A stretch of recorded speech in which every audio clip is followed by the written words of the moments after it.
माननीय सदस्यहरू, माननीय स्वास्थ्य तथा खाद्य स्वच्छता मन्त्री निशा मेहताले आकस्मिक शून्य र विशेष समयमा उठेका प्रश्नहरूको जवाफ दिनको लागि समय माग गर्नुभएको छ। म उहाँलाई समय दिन्छु।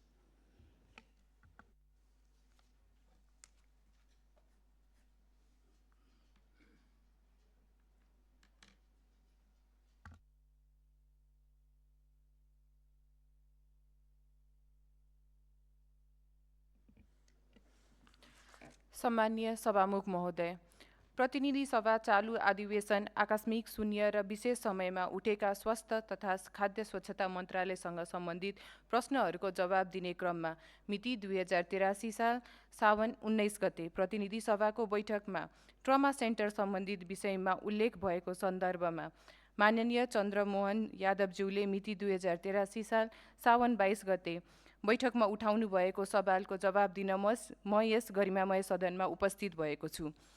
सडक दुर्घटनामा गम्भीर घाइते भएका नागरिकहरूलाई उपचारका लागि काठमाडौँ ल्याउनुपर्ने बाध्यता अन्त्य गर्न देशका सबै भागमा समयमै ट्रमा उपचार उपलब्ध गराउने सरकारको नीति हो।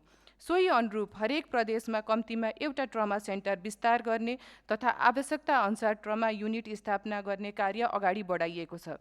सम्मान्य सभामुख महोदय, मेरो लागि देशका सबै भूगोल र सबै नागरिक समान छन्। स्वास्थ्य सेवा कुनै क्षेत्र विशेषको विषय होइन, नागरिकको मौलिक आवश्यकताको विषय हो। त्यसैले मन्त्रालयले तत्काल सेवा दिन सकिने व्यवस्था र दीर्घकालीन पूर्वाधार निर्माणका लागि सँगसँगै अगाडि बढाइएको छ। मध्य प्रदेशको सन्दर्भमा लाहान स्थित प्रादेशिक अस्पतालमा तत्काल ट्रमा युनिट सञ्चालन गर्ने योजना मन्त्रालयले अगाडि बढाएको छ। उक्त अस्पतालमा सिटी स्क्यान लगायत आवश्यक स्वास्थ्य पूर्वाधार, चिकित्सकीय जनशक्ति तथा बिरामीको पर्याप्त चाप रहेको छ। साथै ब्लड ब्याङ्कको व्यवस्था पनि रहेको छ। आकस्मिक तथा ट्रमा सेवाका लागि आवश्यक आधार समेत उपलब्ध छ। यी पूर्वाधारका लागि उपयोग गर्दै लाहानमा तत्काल ट्रमा सेवा सुचारू गर्न सकिन्छ।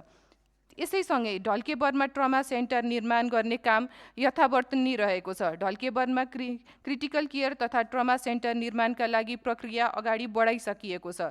त्यसको संरचना दीर्घकालीन रूपमा निर्माण हुनेछ, तर नयाँ संरचना निर्माण सम्पन्न हुने समय लाग्दछ। त्यस अवधिसम्म दुर्घटनामा घाइतेले उपचारका लागि टाढा जानुपर्ने अवस्था नरहोस् भनेर लाहानमा उपलब्ध पूर्वाधारको उपयोग गरी तत्काल ट्रमा युनिट सञ्चालनमा ल्याउन गर्न खोजिएको हो। यो ढल्केबरको कुनै विकल्प होइन, नागरिकहरूलाई तत्काल उपचार दिन आन्तरिम र व्यावहारिक व्यवस्था हो। त्यसैले एउटा ठाउँमा स्वास्थ्य संरचना निर्माण भइराख्दा अर्को ठाउँमा सेवा विस्तार गर्नु विरोधाभास होइन। सरकारको नीति नै आवश्यकता अनुसार देशका विभिन्न स्थानमा स्वास्थ्य पूर्वाधार थप्दै जाने हो। यस विषयलाई क्षेत्रगत प्रतिस्पर्धा वा विवादका रूपमा होइन, नागरिकको जीवनसँग जोडिएको स्वास्थ्य सेवाको विस्तारका रूपमा बुझ्न म आग्रह गर्दछु। हाम्रो उद्देश्य एउटै हो, दुर्घटनामा परेका नागरिकहरूको समयमै उपचार पाउन् र उपचारका लागि काठमाडौँ धाउनुपर्ने बाध्यता नहोस्।